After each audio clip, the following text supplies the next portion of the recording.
every single book mentioned in the syllabus, but still I felt left behind. And it almost took me a full year to figure out why. And that's why I'm here, not to give you generic study tips, but 7 actual study systems that I have rebuilt after doing it wrong first.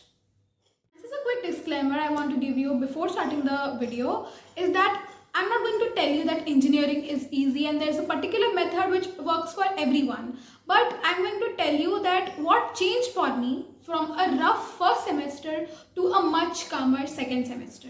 This is a quick starting with the notebook system, and here's a mistake almost every fresher makes, like keeping a separate notebook for every subject, and that's what schools has trained us to do. But engineering is in school, right?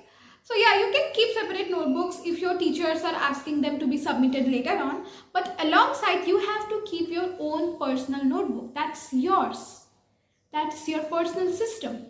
Like, I have kept these notebooks. I have made these notebooks during my second semester actually, and these are the spiral notebooks by classmates. I personally like to use these blank ones because these are very easy to figure out your diagrams, your sketches, your mind maps which you had made, and it is very easy to use while you are revising the things.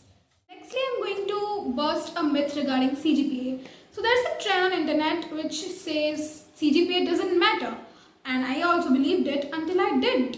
So the thing is, CGPA isn't everything, but it opens doors to job opportunities, internships, and first job filters which screens CGPA even before they look at your skills. So if a person has a lot of very impressive skills and not a very decent CGPA, then you will not even get a chance to showcase your skills. So while building your skills, don't sabotage your CGPA. So let's learn how to learn. So what I actually wanted to say here is what worked for me might not work for you. And that is the actual thing you need to understand.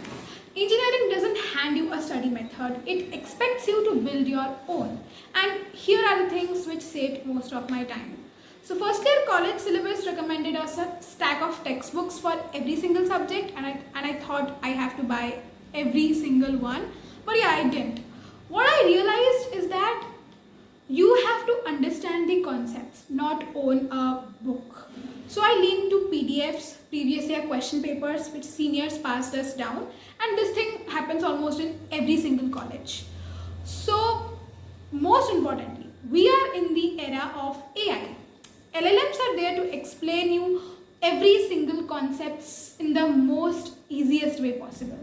So nothing is cutting your corners, and this is the one thing I kept saying on, is engineering rewards people who know how to learn independently and not the ones who own most books. So let me tell you how planning saves you. So almost every college drops its semester calendar, and it contains deadlines, examination dates, submission guidelines, experiment dates, and all of such things in advance. Most of us open it once and never again. But what I used to do is to mark the deadlines the week the calendar dropped. Not because I'm disciplined by my nature, but because I hate panicking at the last moments, at the last night of the submission deadlines. So you don't build good grades by staying up awake late night, but by planning efficiently. So let's talk about lab management. So this is something which costed me in my first year. So I had 4 labs running at once. Everything, your observation sheets, practical records, rough records, experiment data, everything loose, mixed, and there's a complete chaos every single week. But by second semester, I fixed this thing with something embarrassingly simple. One separate file per lab. Your all practical records, rough records, your experiment data, your sheets, everything in that one folder. Before lab, you need to just grab in that and walk in. No confusion, no searching, and no last minute, where is my thing? So yeah, organization isn't a personality trait, it's a system you build once.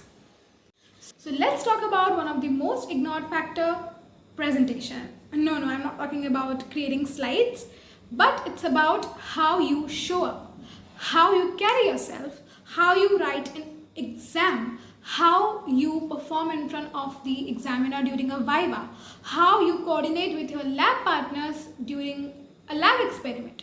Examiners or teachers, they have an impression even before they grade your paper. So having a good impression in front of them can help you achieve good grades. I'm not telling you to put on some makeup, dress up and perform for everyone. No, it's not about that. It's about carrying yourself elegantly, confidently. It's not about to go and impress someone. It's about to feel confident on whatever you are doing, and just don't be silent all the time. Participate in whatever thing you can, whatever thing you like. Don't just get silent. Leave your comfort zone. Last one, honestly, the one which has changed me the most. So if you will not leave your comfort zone, you will not figure out what you are actually capable of. And the moment I started saying yes to the things I wasn't confident about, be it a small task or small project or a conversation I would have normally avoided, that turns out to be the moment I actually started engineering and not just surviving it. You don't build focus by staying in your safe zone.